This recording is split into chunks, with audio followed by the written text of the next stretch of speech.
It's time to talk about Andrew Tate again, for the third time in fact. I really should just make this into a semi-regular miniseries. I'll call it The Uptate, haha! I gave a basic overview about Andrew Tate on the Tubcast a while ago. I also did a second video on him, going over his history as a fighter, his transition into a celebrity role after he aged out of fighting, the creation of his webcam business, where he employed some pretty shady behavior, and his poor treatment of women all throughout. But there is some new info since the last time I talked about him that we should probably check out. And just so we're clear, the latest news in this story doesn't involve Andrew Tate's hairline receding faster than the Ukrainian border. These pictures were taken after he'd been in prison for a while and unable to keep his head shaved. Andrew Tate claimed once that he chose to be bald, but I have a feeling that he didn't really have any other choice. No, the newest Andrew Tate news has to do primarily with how his legal case is progressing. If you'll recall, his home in Romania was raided by the cops, who currently have him locked away pending further investigation, as he is considered a flight risk. Good thing too, as it came out that the Tates were in the middle of planning to flee to Dubai when they were caught.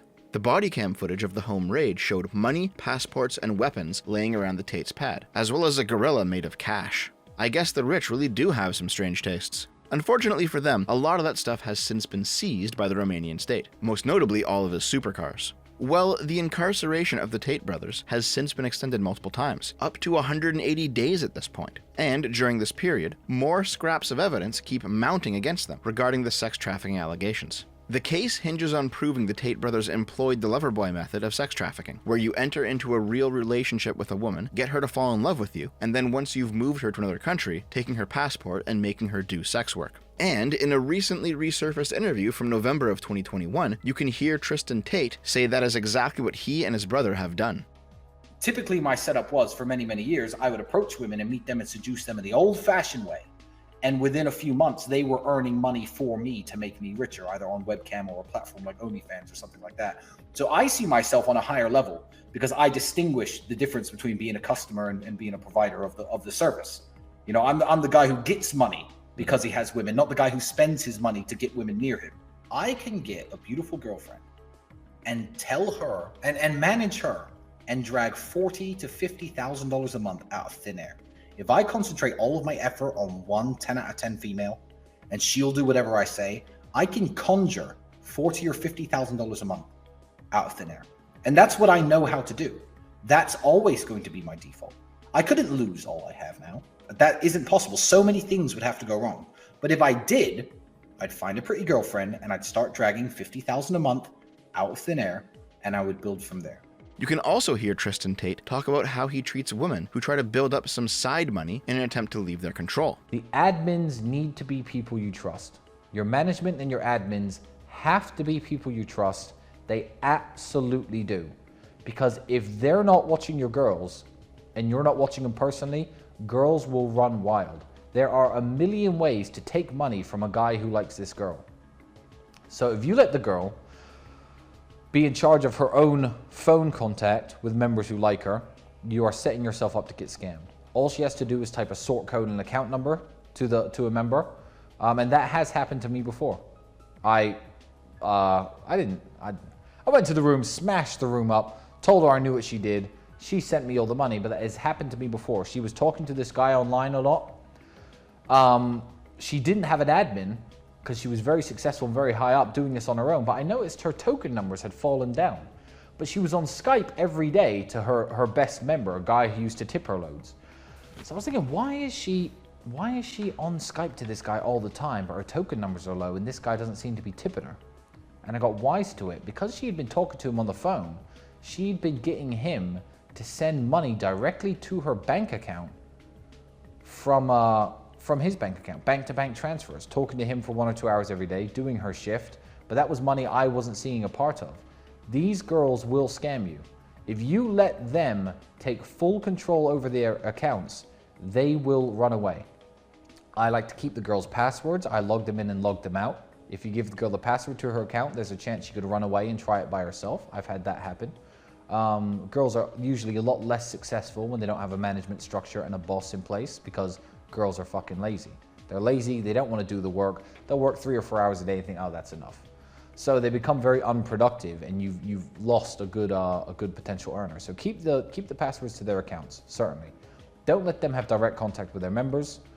Have the admins have direct contact with their members instead. and make sure you're paying the admins. How you structure your business is up to you, but pay the admins a percentage on what the girls make. That way they'll keep the tokens coming into the girls' accounts and they won't try to scam you themselves.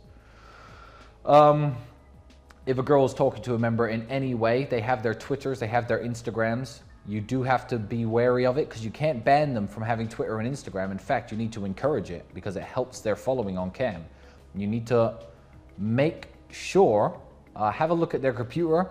I have screen share set up in all the Macs in the house, so when they're on their Facebook pages, etc., sometimes I'm just watching in, not because I'm a weird creep, but because they talk to members on there. And they can get Western Union transfers, they can get anything, Cash App, PayPals, they can get anything sent to them that cuts you out and you're not knowledgeable. So not just members trying to scam girls, that shouldn't be your concern. It is, but you get wise to their stuff very quickly. And if you stick to the don't do anything until you get the money rule, the members aren't really the threat. The threat to your business, to your webcam company, is the girls. Watch them like you can't trust women. You gotta watch them like you got eyes in the back of your head. You can also hear Andrew Tate talk about how to control women, how it's essential to fuck your employees to keep them under you, how to control their finances, how it's vital that they be in love with you. Truth is this, man. Before I had this webcam business, I fucked girls. I've got a PhD. I've always been the best. But I wasn't militant with it. Like, I'd get a girlfriend, I'd fuck here, there, but I didn't really care. But after I started this business and realized that the only way I can get girls to work for me is to fuck them first, I became militant. It became my job to fuck girls. I was fucking ruthless. Every day I'd send 20 Instagrams.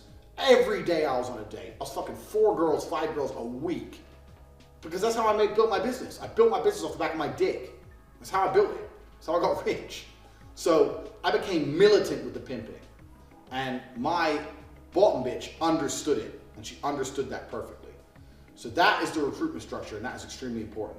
It's always going to be difficult to manage. It's never going to be easy for you as a one man to have all these women working for you, because you have to fuck the girls.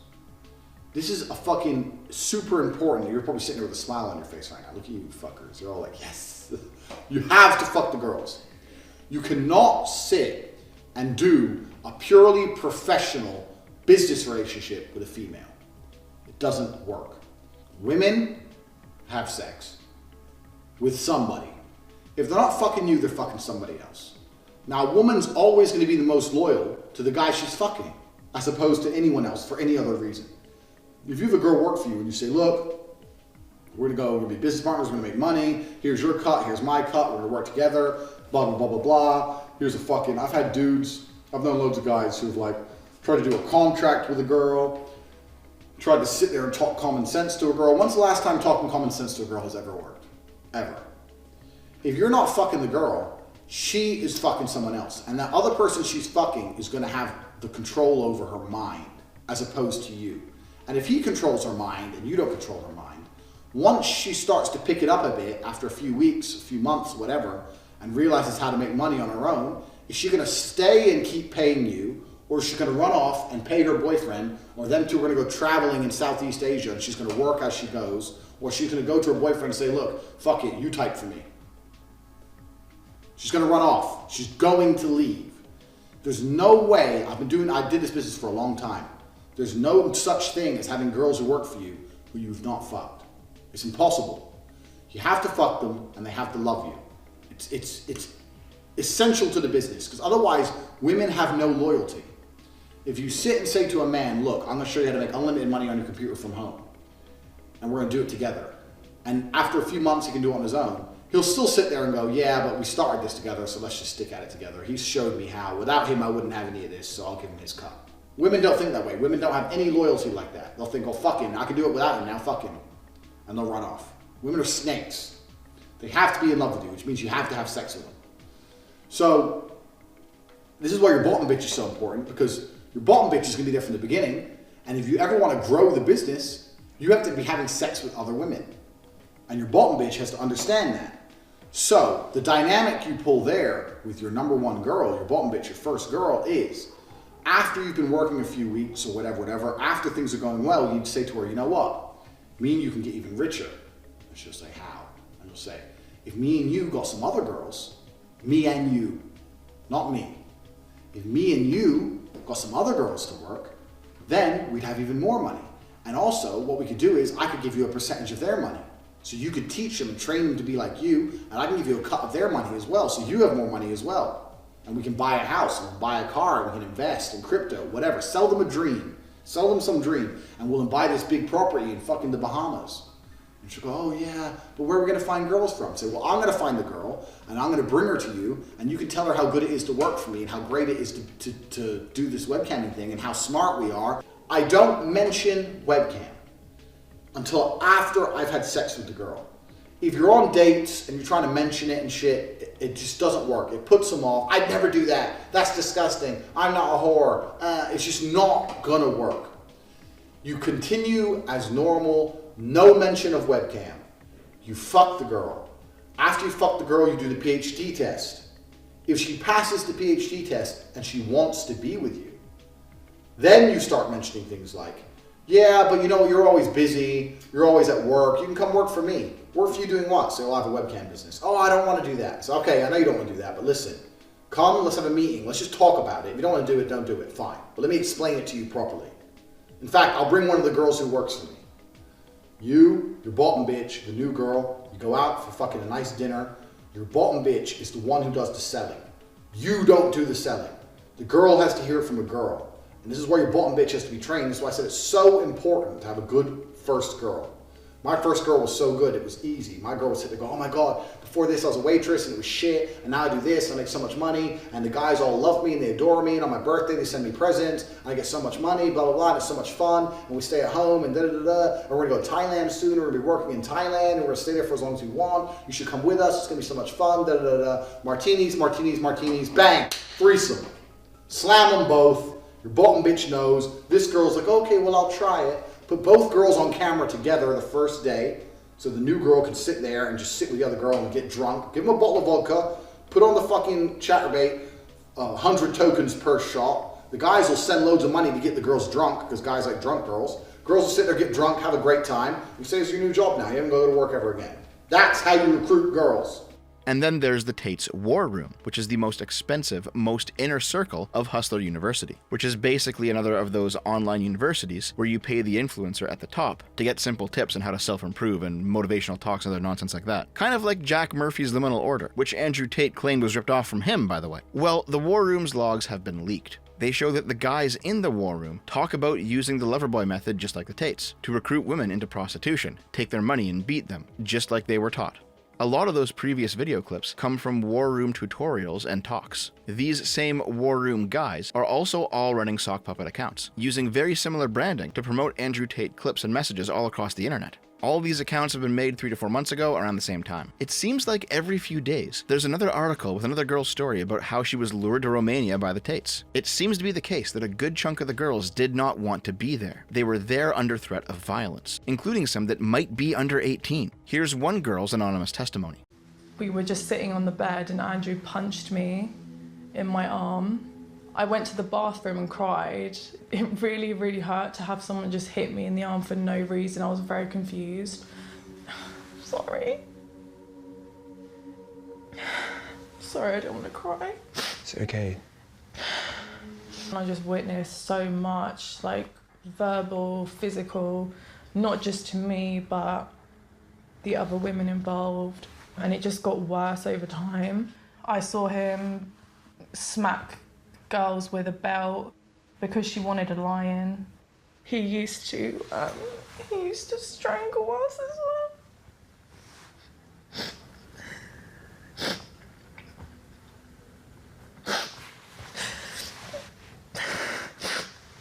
There was another time when he came into the bedroom. Me and the other girl, we would sleep in the same bed with Andrew, but at this time the girl had a partner, so she was not interested in Andrew at all. And I had gone to the shower, I came back and I noticed he was, like, I saw him raping her. Now that being said, there are girls who are still loyal to the Tates, who are saying that they're all there consensually, and you can hear their testimony too. Hi, I will also like this thing. I think it's pretty embarrassing that 9 months after the first raid in April last year, we gave our statements in which clearly We said we weren't the victims. It wasn't until a couple of days ago, I think. Yeah, a couple of days ago that we found out about the whole situation. So I'm pretty annoyed and upset. So your opinion and also the Beatrice's opinion is that the brother states are very honest and they don't do I honestly think bad that things. justice should be made because this is very unfair. They don't deserve it. Those are just made up stories that go around the internet. If you don't have, I don't understand. We've been, the prosecutors said we're victims in this case, when we obviously declared we are not the victims. And that happened in April of last year, right? So this case is basically built on lies, in my opinion. How can I trust the Romanian authorities? How can I trust their words? It does seem to be the case, however, that these girls are the bottom bitches. Prostitution parlance for women who are at the top of the pecking order, who help a pimp recruit and control other women, enforce order and collect money. And there are, in fact, videos of the Tate's bottom bitches doing exactly that. Is this what's been counted so far? Because it takes like 76,000. And that's been counted or not? Not yet.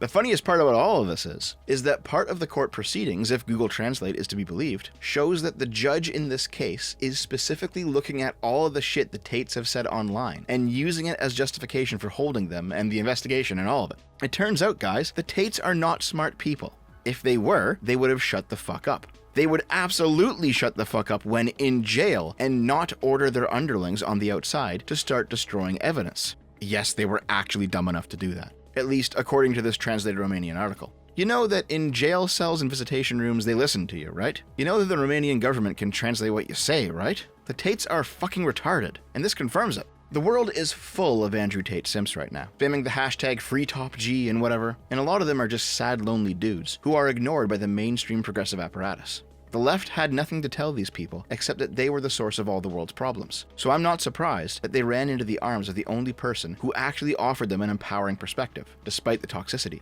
But you don't want to be Andrew Tate, man. Even disregarding that he is probably going to pound you in the ass prison for the rest of his life, the hedonistic lifestyle stops being fun for most people pretty quick. Disposable women won't make you happy like a real relationship will. Despite this, there's a bunch of rightoid influencers who are constantly running interference for him. Mike Cernovich, from the Gamergate days, was heavily involved in the war room. Candace Owens and Paul Joseph Watson have both gone to bat for him, mainly because they're all anti-woke and they know him personally. I have to believe, because of how public of a figure that Andrew Tate has been, because of how honest he has been about his expectations in relationships and in his views of the women that he is with or what he would do in a scenario if he was dating a girl that did this or that, that the women that were messaging Andrew Tate, engaging in conversations with Andrew Tate on the internet, on Instagram, via direct messaging, knew what they were getting into.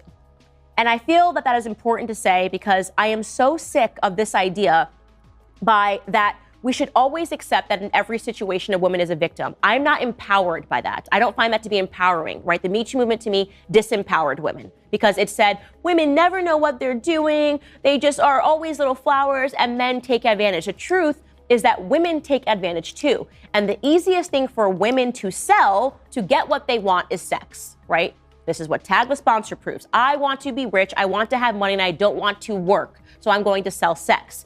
I have no talent and I want to be an actress, so I'm going to sell sex. With Paul Joseph Watson actually being one of the simps that watches some of Tate's girls. This bitch next to you, she's not attractive. I'm sure she's a nice girl, but she's not hot. No. She's rubbish. I mean, what can you get away with? What is the most extreme physical act that you can perform? What, during coronavirus? Just us. Or just me on the bed by myself, or together. And there's no end to the video clips of Andrew Tate's American lawyer running interference for him in the English-speaking media. Or his manager saying, hey guys, everything's actually okay. Of course you would say that. You're his fucking manager. You're getting paid to push the pro-Tate position. That's your job. In fact, insofar as Andrew Tate's manager is concerned, the funniest bit has to do with the Vice expose. Vice sent a reporter to Romania to hang out with Andrew Tate for a while, which he stupidly agreed to. Again, the Tates are stupid. They had to know that this was an investigation into their actions by a media company. That's what they're there for. It's fucking Vice, dude. We all know what they're about. Well, the Tate's manager had this to say about it on a Twitter space. What would you say is the biggest misrepresentation made in that Vice interview? Okay, thanks for the question. I'd say the biggest misrepresentation, first of all, is Matt himself. So when you interact with him, pretty regular guy, in front of the camera, he was always, oh, I'm timid, I'm a little bit scared, all these big bad guys around me. When the camera's off, he's laughing, he's shaking hands, he's having a good time. So he himself was acting a certain role for the camera. To me, that's the biggest lack of congruity, congruence. The guy is lying. He was having fun, he was smiling, he was laughing, he was joking. But then when the camera went on, and we noticed it, he goes into this sort of timid, oh, these bad men are around me and they're doing violent things. When the event comes out, it's just pure hit job. These guys are evil. It was a joke. At the end of it, when he'd already got all the footage wanted, he was still saying positive things. Because the reality is it was a very positive event and he took part in it. He was welcomed into it and he benefited from it. How naive is this fucking guy? Yeah, he's there to do a job, dude. He's there to ask the hard questions. I know Vice definitely puts out some shit-rag reporting sometimes, but this is exactly what a reporter should be doing. The fact that he's nice to you personally does not mean that you've bought his undying fucking loyalty. Speaking of Vice, probably the biggest bit of copium I've heard comes from the Fresh and Fit podcast. Listen to this insanity. Really, this whole situation, it's just so slimy. Like what Vice is doing, they're really living up to that filthy media production company that they own. And you know it's 44% owned by George Soros. Oh shit. Are you serious? Yeah. Damn. The Soros Fund, 44% owner in Vice Media. Holy fuck, dude. So, well, that explains a lot. Yeah, like what would be a conspiracy theorist or not, whatever the case may be. But I mean, you know. Yeah, there are no coincidences, dude. Yeah, because Vice is 44% owned by the George Soros Fund, they're clearly not capable of reporting on Andrew Tate in a neutral way. The deep state, the Matrix or whatever, is coming for him. George Soros is giving the orders himself, guys. Except this numbskull doesn't know how to fucking read. Here's where he got that 44% number from. And I guess he just couldn't parse this list, because the 44% actually goes to TPG Capital. Soros Fund Management only owns 10%. As a final Hail Mary, Andrew Tate decided to play the cancer card. A few days ago, a bunch of his followers all dropped at once that claimed that Andrew Tate has lung cancer, and that his lawyer is petitioning for a compassionate release so he could leave Romania and get treatment. Of course, the countries with the best cancer specialists, it turns out, are all countries with no extradition treaties to Romania. But subsequent investigation has shown that although Andrew Tate does have a tumor, a biopsy has confirmed that it is in fact benign, not cancerous. So, Andrew Tate is going to trial. At the end of the day, the Tates prey on lonely men. They don't help them, they exploit them. They take their money through Hustler University, and they take it through webcam donations. There's a crowd of aimless young men out there whom the progressives have entirely vilified and abandoned, and they've been driven right into the arms of somebody who is just as bad. It's no surprise to me that we're starting to see scenes like this out there.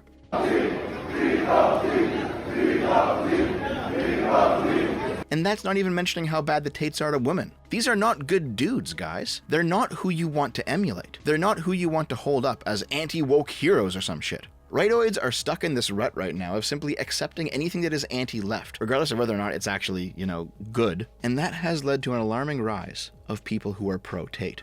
Hell, I know this doesn't mean much, since anybody can cite anything as a reason for their madness. But we've even got an Andrew Tate shooter now, at least an attempted shooter. On January 5th, 2023, a 19-year-old Florida man, yes, Florida man, was arrested for threatening a mass shooting at Florida State University. He posted online a picture of his AR-15, as well as the address of the university, along with the message, "Faggots will die," under the name Bloodstained Sand 0088. He claimed the post was a joke, meant to get laughs in a Discord server. And it might have been, but he also has a previous record of violence and aggressive confrontation. And yes, his Twitter account history showed him liking almost exclusively tons of Andrew Tate content. As I say with any other shooter that I talk about on this channel, the YouTuber or streamer or whatever that a shooter watches is not really responsible for what the shooter does. So I don't feel comfortable pinning this on Andrew Tate, but he's clearly not a good person. I've felt that there was a significant values difference between myself and the people who are actually on the right wing, such that I am not a right winger, and I never have been, despite what leftists say. And don't worry, I'm not a left winger either. The unapologetic throating that right-wingers give to a scumbag like Andrew Tate all but confirms that I'm not one of them. Jokes aside, I will certainly never be a fucking communist. But if this is what the right is nowadays, then I don't want any part of it.